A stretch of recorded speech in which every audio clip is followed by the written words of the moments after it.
So much for the light show. Was that Dr. Doom? She-Hulk and the others watched Galactus and Doom tumble away from the brilliant hole in the universe. They disappeared from sight as the light from the rift winked out, and she couldn't see where they had ended up. Swatted back like flies. Whoever the Beyonder is, even Galactus might as well be an insect to him. Or it. Both spaceships, theirs and that of the villains, were rocketing low over the landscape of this newly created planet. And then suddenly they weren't rocketing over it, and they weren't on a ship. They were standing on the surface of the planet. No lurch, no sense of hitting the brakes. They were simply there, the same way they had suddenly just been on the spaceship together. Jennifer Walters, the hero known as She-Hulk, had been at home getting ready for a day of depositions and her job as a lawyer when she'd appeared with the others. She was lucky to have shown up here in her She-Hulk outfit, because this planet didn't look like a good place to operate in heels. Unlike her cousin Bruce, she could control her transformations, and they didn't affect her intellect. The terrain around them was distorted, like something out of an old movie. Strange rock outcroppings dotted the landscape. A line of volcanoes smoked in the distance, creating an overcast sky that dimmed the sun. Whoa! Where are we now? Be ready for anything. Circle up. I'm 12 o'clock.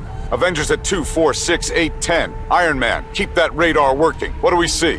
As far as Jennifer could tell, the X-Men ignored Steve's orders, but the Fantastic Four and Avengers formed a circle, looking outward over the bizarre surroundings. Reed Richards stretched himself up, and those in the group who could fly did so, extending their field of vision. Flame on! No sign of any villain presence. What are you talking about? Magneto's right there. Wasp was standing next to Hawkeye. Clint's right. I'd say Magneto qualifies. But as villains go, at least he can make conversation. And I love his color sense. Plenty of us have had our bad boy moments, Clint. Magneto looked as surprised as any of them at this borderline flirtation from Wasp. Surprised, but not at all displeased. Jennifer could have sworn that Janet had winked at him. Jennifer rolled her eyes. She loved Janet like a sister, but the woman had bad taste in men. Bad boy moments are one thing, but we don't need any murderers on our team. You presume to judge. I have killed and I will kill again in defense of mutant kind.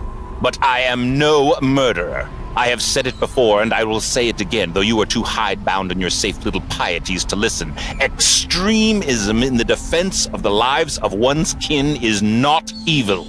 You would do the same. Hulk and Thor didn't look persuaded, Jennifer noted. She wasn't sure she was persuaded either. She'd heard plenty of megalomaniacs justify themselves in similar terms. This is neither the time nor the place for trials. Magneto has been placed here among us. There must be a reason for that. Let us learn what that reason is before we make judgments. We know Magneto better than the rest of you. I'll be the first to tell you I don't agree with his methods, but we are not going to. Listen up. You taking his side doesn't make you look too good. Think about what Magneto's done in the past.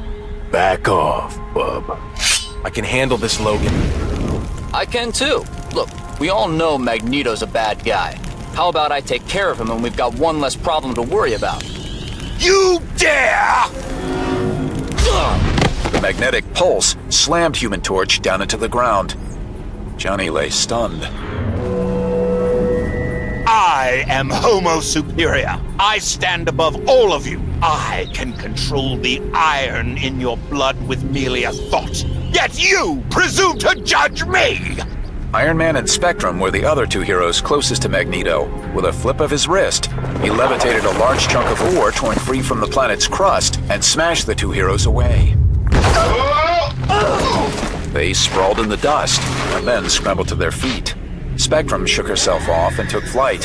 Flame on. Magneto suddenly found himself flanked by the Hulk and the Human Torch, but three of the X-Men stepped in their way. Stop! You heard Xavier. This isn't the time or the place. Right now, he's an ally. Shove it! He's already showing his true colors, and so are you! Standing up for him. I'm inclined to agree. You'll have to go through me to get to him, Green Jeans. Banner might be sharing your head, but he hasn't made you much smarter. Enough. I will not see mutant blood spilled on my behalf. I leave you, all of you, Do not follow. Let none of you say Magneto drove a wedge between you. You seem perfectly capable of doing that for yourselves. And then Magneto flew away, disappearing over a line of craggy hills in the opposite direction of the looming volcanoes. Quite a feat. He can integrate himself into the magnetic field of this planet's crust. It's amazing that this planet even has a usable magnetic field if you think about it. After all, how many different bits of planetoid rubble is it composed of? How many different magnetic fields did those planets have? Either this new planet is remarkably cohesive, or Magneto's powers are somehow enhanced by these surroundings. Jennifer still couldn't get used to the Hulk talking like he was her cousin Bruce. She knew he was always Bruce, at least in part, but it was a strange thing hearing the Hulk talk like a scientist.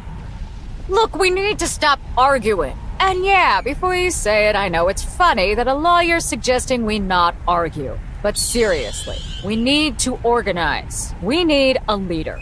Reed? No, I don't want to lead this group. I am not at my best. Every moment, I'm wondering where Susan is, where Franklin is. You need someone more focused than I feel I can be. Wasp is leading the Avengers at the moment, isn't she? I am.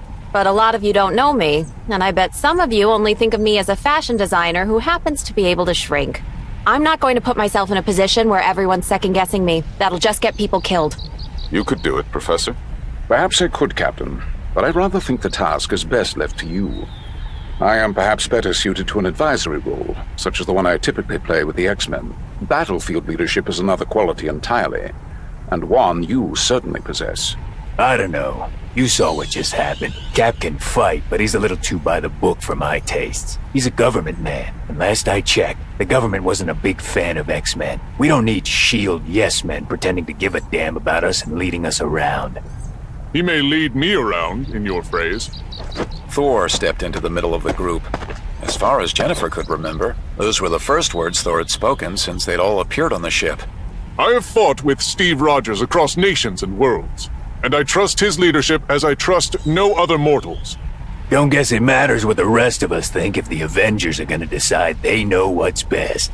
I don't care. Cap, it's all yours. But you better know that if it comes down to it, I'm gonna do what's best for the X-Men. You know me better than that, Logan. I'm going to do what's best for everyone, including the X-Men.